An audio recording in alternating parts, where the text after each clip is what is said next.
I think one of the things that a lot of people can resonate with is working hard, right? Like I grew up in my family's construction business since I was 14. It was my first job. I started working out in a shipyard in Brooklyn, New York. Like, so I want to talk about hard manual labor in some crazy weather conditions, hot summers, freezing cold, icy cold winters.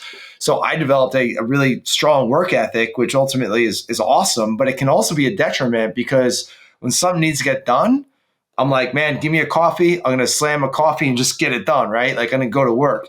But hanging out with Benny and like really understanding the EOS process is like, well, this thing in the business needs to get done. All right. So the next step is let's figure out who's going to do it because it's not going to be Joe. Right. So it's a real big mindset shift because we do get to that point where we can't work any more hours or we don't want to because we've got families and we want to, pay attention to our health and work out and do different things. Right. So it's like, all right, well, this thing needs to get done. Who's going to do it? It's not going to be the owner. And that's a huge mindset shift that I'm still going through right now. And that's something we help our clients with as well. So, yeah, I mean, I could speak to that a little bit.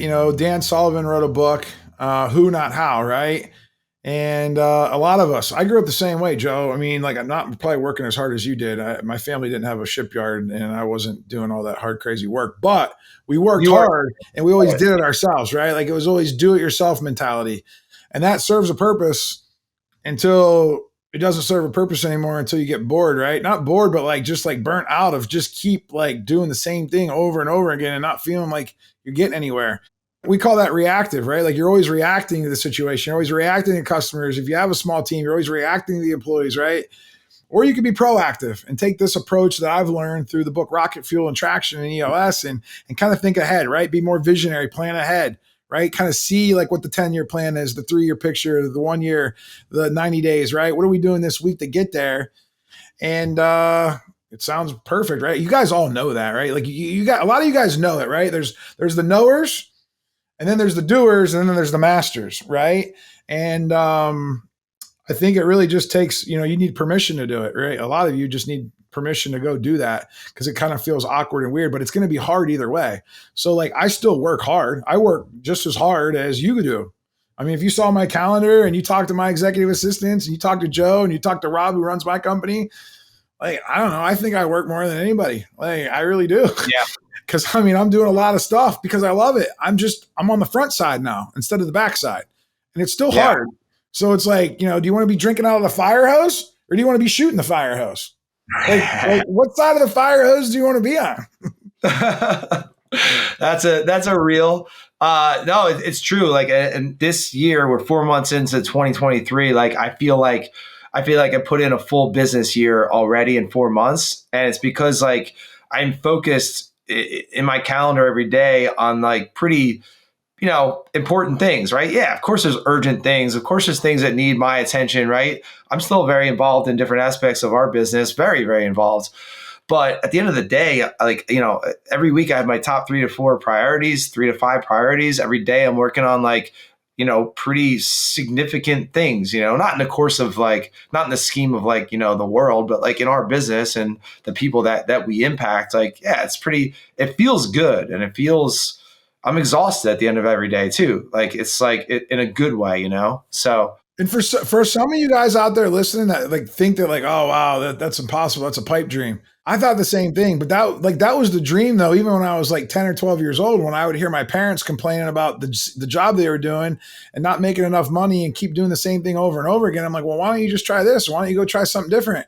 Like some of you have to just get out of your comfort zone and like trust the process and, have a little faith, and know that's why you have to have a big why. If you don't have a big why, most of us like, oh, we got to take care of our customers. Well, guess what?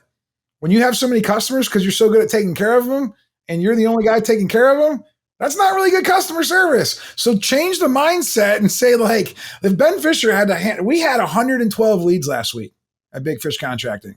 Okay. 112. I would never in a million years. I mean, I remember I remember going to a home show one time when I was by myself. I got 112 in 4 days at a home and garden show.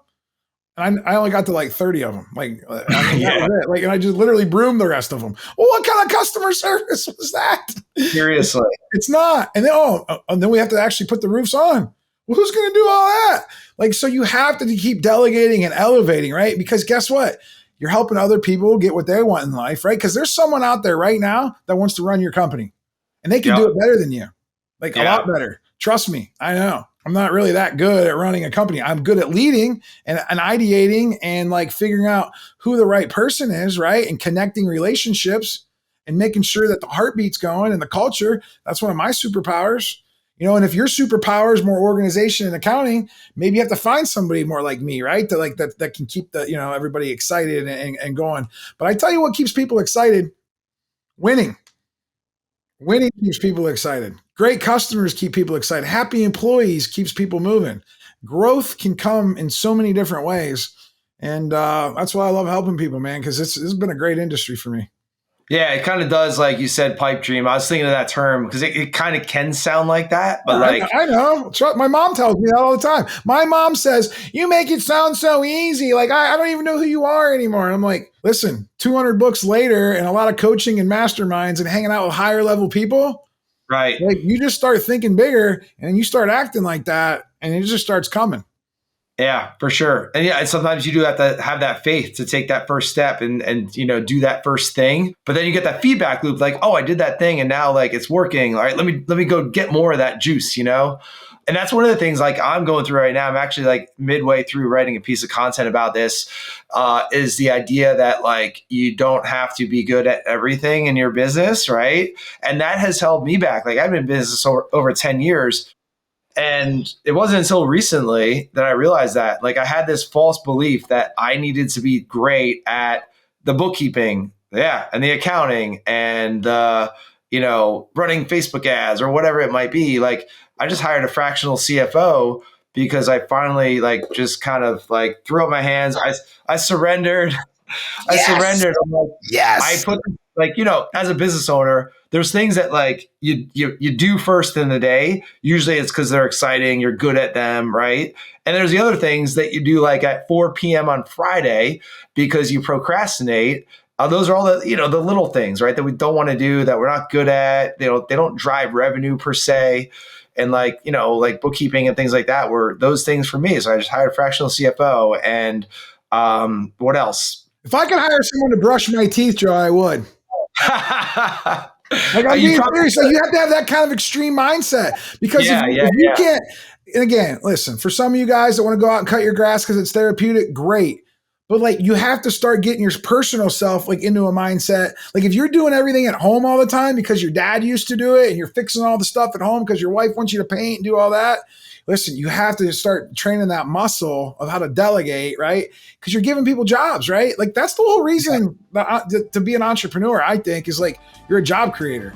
So like take it serious because capitalism is still alive and we are the last hope for it to stay alive. And it depends on you, right, to take it serious.